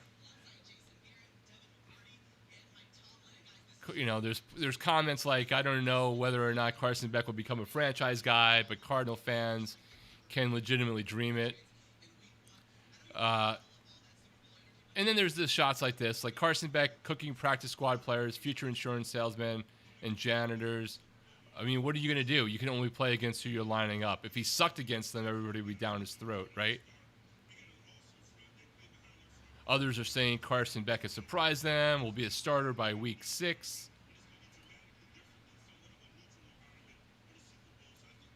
Ball is ball. Got to play against whoever you line up against. Pat McAfee says, is Carson Beck a day one NFL starter all-pro? He also is saying, I will not overreact to one half of Hall of Fame game football. I will not overreact to one half of Hall of Fame game football. I would say that that was a good comment there as well. The pass to Jalen Brooks, though, that was really good. You can give him all the shit you want, but that pass to Jalen Brooks, and I'll pull that up right now in case you missed it earlier, was really good and worthy of a replay.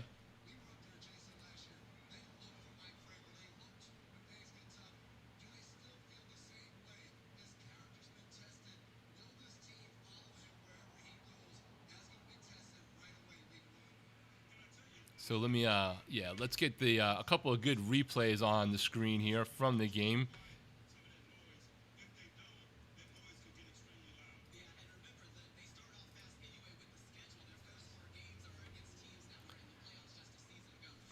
One second, everybody.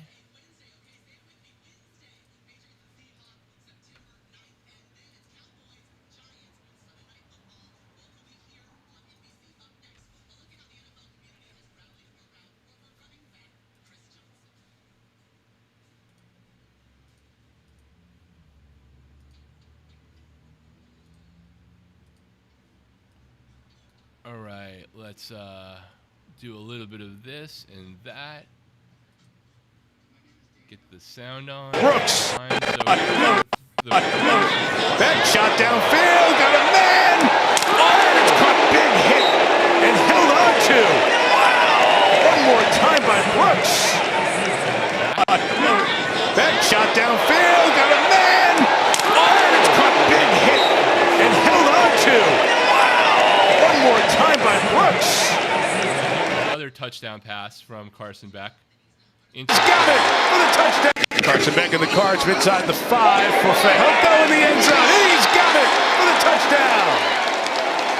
Jimmy Fehoko, receiver out of Stanford.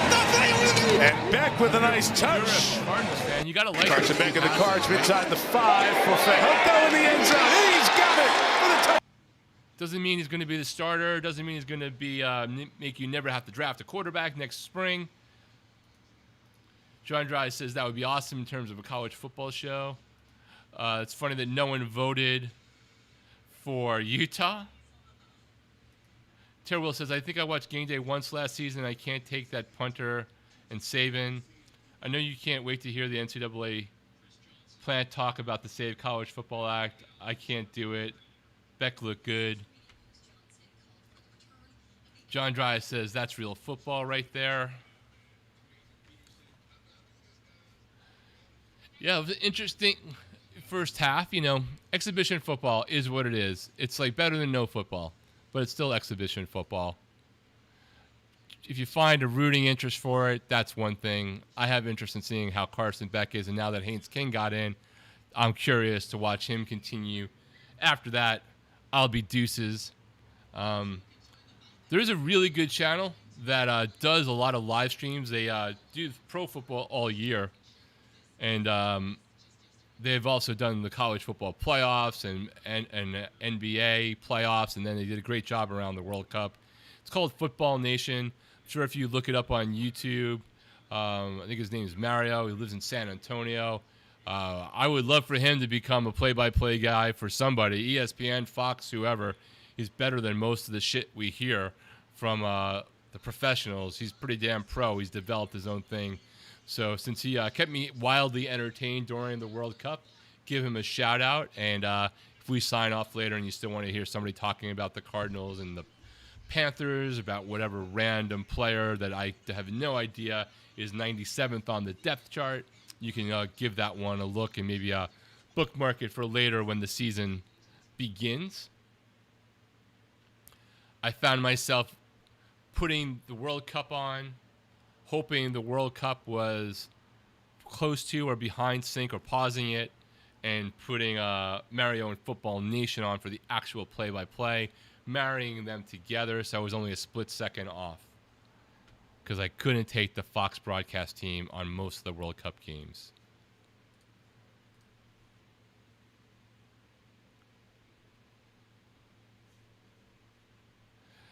Yeah, I'm not putting that one up on the screen there, Mr. Dry. But good luck to you on the first one, and the second part sounds actually appealing.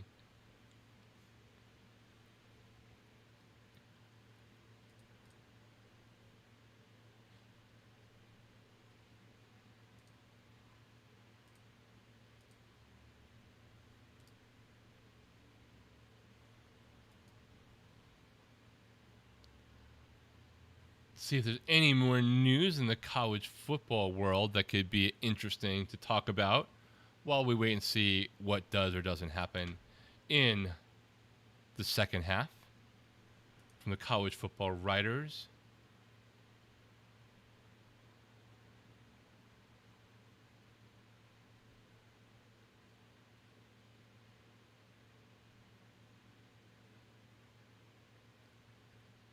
No new updates, it seems like, on the Protect College Sports Act. Let's see if some of the CFB legal guys I have on a list have something different to say. This is interesting. John, you might be interested in this one once I put it up, which is just 42 minutes ago.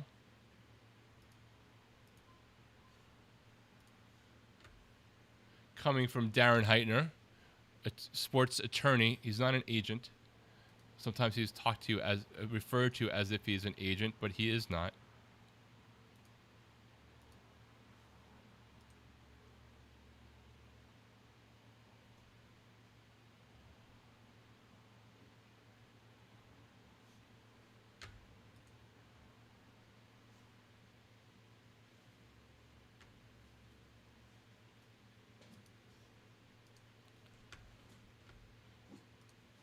Okay, so the Colorado case that came out earlier this week, or late last week, and then was clarified. Basically, this was the Colorado case that made all college football athletes, all athletes in general for the class of 2022, eligible to play. And everyone's like, wow, everyone's going to go back. Look at all these players that can go anywhere. Then the judge, who clearly doesn't know what's going on in terms of the ramifications or not of that, said, well, it's not overriding. You have to go back to your own school unless you were in the transfer portal. And no seniors put their names in the transfer portal back in January because they didn't think they had any eligibility left. And then you couldn't have signed a pro contract, but there was a bunch of people who would not have signed a pro contract if they knew they would have eligibility left, especially if they just got an invite to a training camp and got cut right away. Or issues around roster limits, so you couldn't go back to your team even if they had money for you, if they had no roster spots for you. So now Darren Heitner says that plaintiffs in the Wisney versus NCAA case, and if I'm pronouncing Wisney wrong, so be it, that's the Colorado one, have filed their opposition to the NCAA's emergency motion for administrative stay and motion to stay the preliminary injunction pending appeal. It argues there is no basis to stay the injunction and uses the introduction section to show that the NCAA continues to act as if it is above the law. He says that what's most interesting to me is that the NCAA is arguing in other courts that the Wisney case already granted plaintiffs the relief they seek. So the judge hasn't changed her preliminary injunction restrictions, but other cases in different states that are smaller have referenced this case and then have granted relief to athletes in other states that allow them to get around things like the transfer portal and roster spots or budget caps. So this is like a circular argument that's going on from the NCAA. And to me, this is all the NCAA's fault. They knew this was going to happen with this class. They could have absolved it. And so while I'm in favor of the 5 for 5, I am not in favor of the class of 2022 having been screwed when the class of 2021, 2020, 2019, 2018 all got a fifth year of COVID eligibility, and the class of 2023 forward get 5 years for 5. So this isn't over yet, long story short. All right, we're back.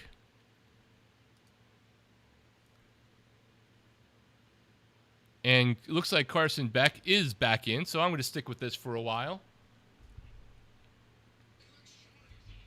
9-yard pass completion on his first play out of halftime here.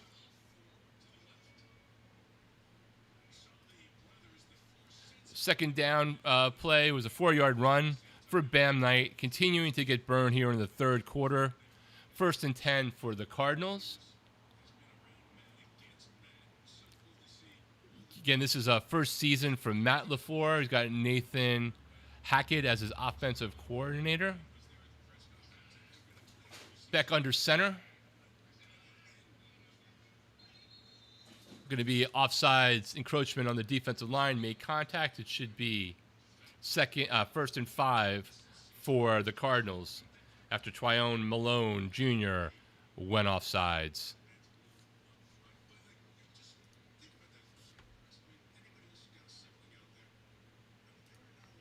John Dry referencing the other thing. That's what he's in court about this in Texas. Yeah, John, I'm not aware because I haven't caught up today on what court cases have been filed in new states like Texas. Not surprised, though. All right, 1st and 5 for the Cardinals. Carson under center. Rolls to his right side. Completed to the tight end, number 46, for a gain of maybe 15, if I had it right there. 16-yard pass completion, Jamison Gears. He's connected with him twice so far in 2 targets. Beck's 13 of 16 for 173 now with 1 touchdown.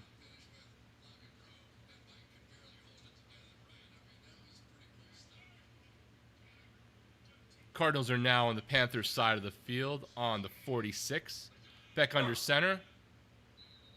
Offsides coming on the running back who leaned forward. 1st and 15 for the Cardinals.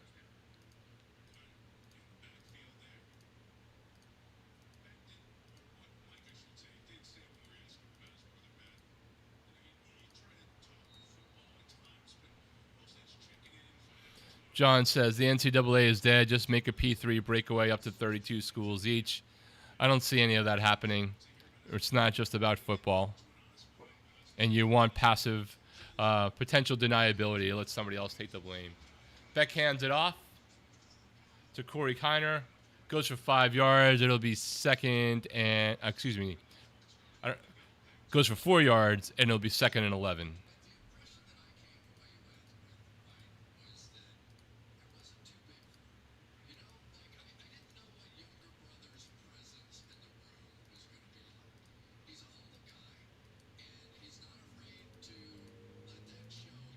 If you're just joining us, please hit that like button and subscribe if you will, and set those notifications for college football talk and maybe some NFL here and there throughout the season. Beck under center for the Cardinals, 2nd and 11.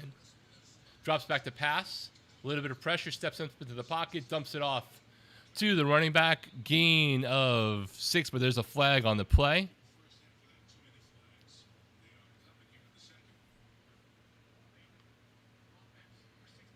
Holding on the offensive line there will negate the completion from Carson Beck. It'll now be 2nd and 20 as Jaden Williams is called for the flag.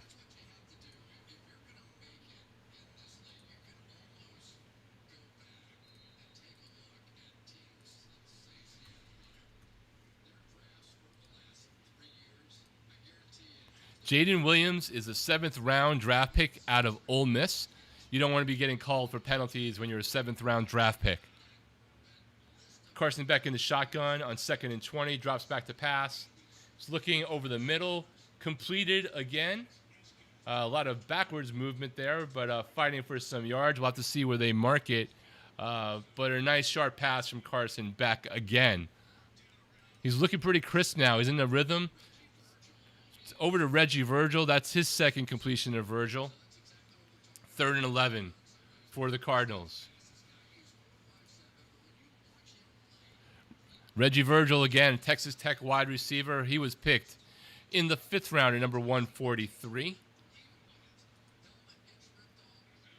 3rd and 11. Beck in the shotgun. Drops back. Complete short pass to Kenny Yeboah, tight end. 8-yard completion. It'll be 4th and 3. And under the no lies detected, Jose Gonzalez says that Beck has more passes to the tight end than all of last year. I mean, there's been a ton of tight end completions right here in this game, and there were not a ton of those for Beck with the Canes. Not that it was a big detriment, but it could have been awesome for the Canes to have had some more of that. Let's see if we can pull up some stats here. Beck's actually staying in on 4th and 5. He's going downfield. He's got a man wide open.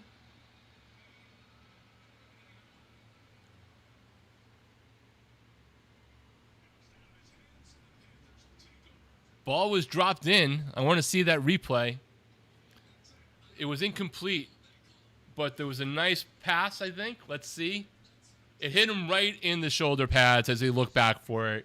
You got to make that. It was a hard contested one. There was defensive coverage on him, but the ball placement was right into the receiver's shoulders as he looked back. Got to make that completion, in my mind. Right? If you're watching the game, do you think he should have made that completion despite the fact there was a DB on him? Let me know your take. That was to Virgil, who has had 2 connections earlier, but he should have completed that in my mind. Sorry, John Dry.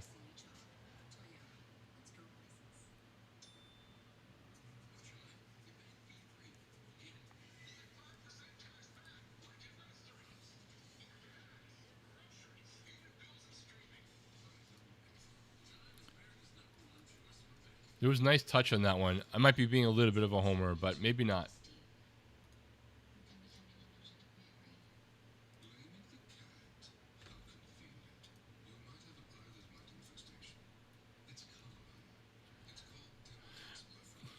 When we come back from commercial, the Panthers will be taking over.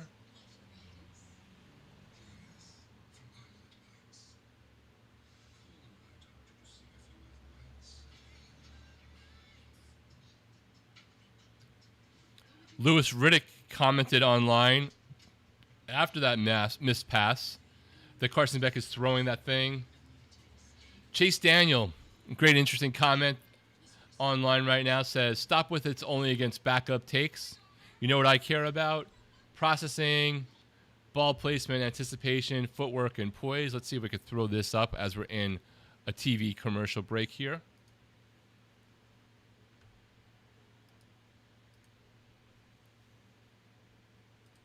Yes, let's do that.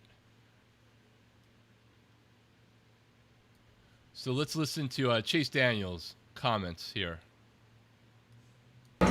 Carson Beck is absolutely balling right now in the Hall of Fame game. And the one thing I hate the absolute most is when people are like, oh, he's doing it against backups.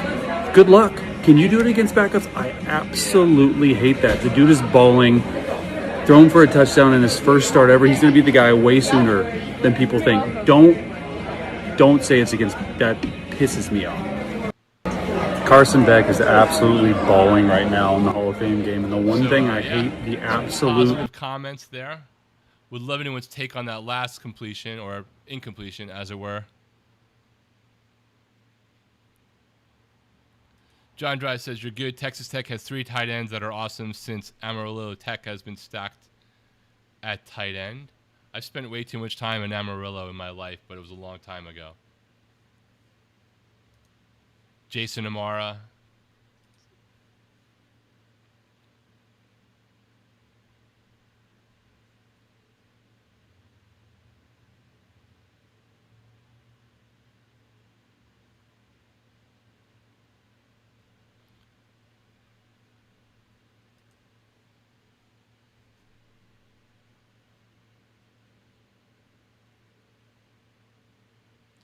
I like this comment by Random Stranger online saying, hey, Jay. That's my dog chiming in. Random commenter on Twitter. I'm no Carson Beck fan at all, most punchable face in the world, but he was pro start Beck because Brissett is a 1-11 losing waste of time before this game. Now after this performance, Cardinals look even more stupid giving Brissett a raise. Just start Beck. You're winning 4 or less either way.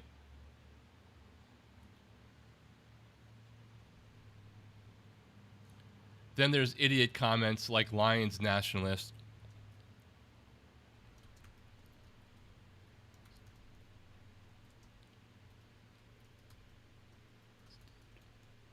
Who said, Carson Beck balling out like this in the Hall of Fame game has me questioning the Mario Cristobal offense. He looks like a completely different player tonight. What part of he's had 6 more months to get his arm back don't people understand?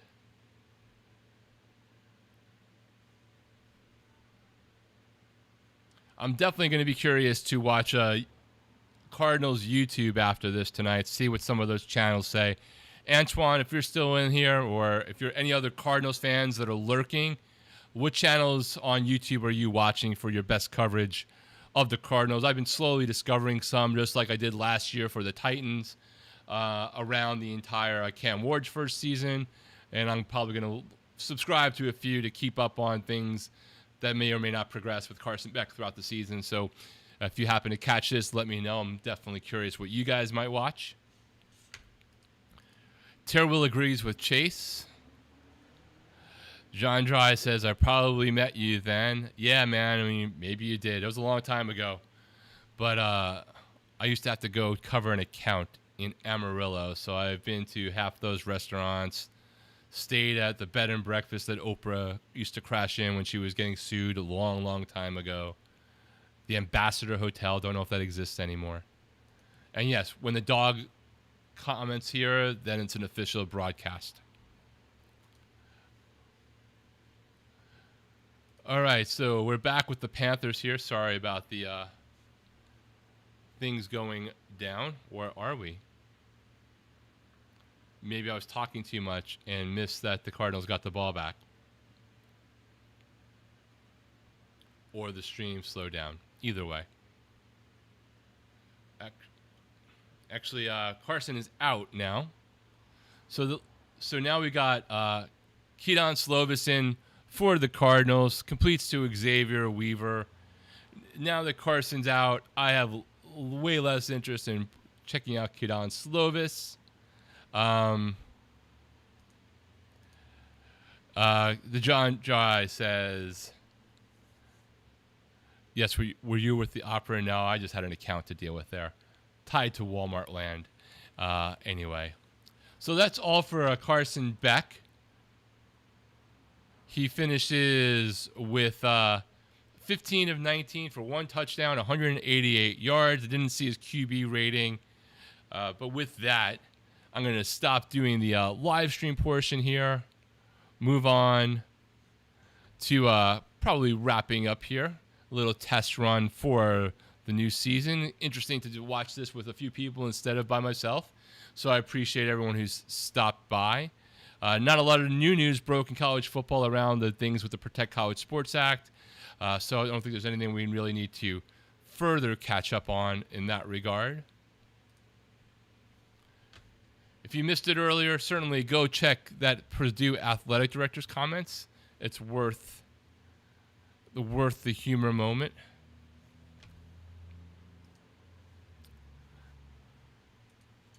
Appreciate everyone who has jumped in and watched a little bit of Carson Beck's debut, the first plays of scrimmage for the 2026 season in either the NFL or college football, in this case the Hall of Fame game.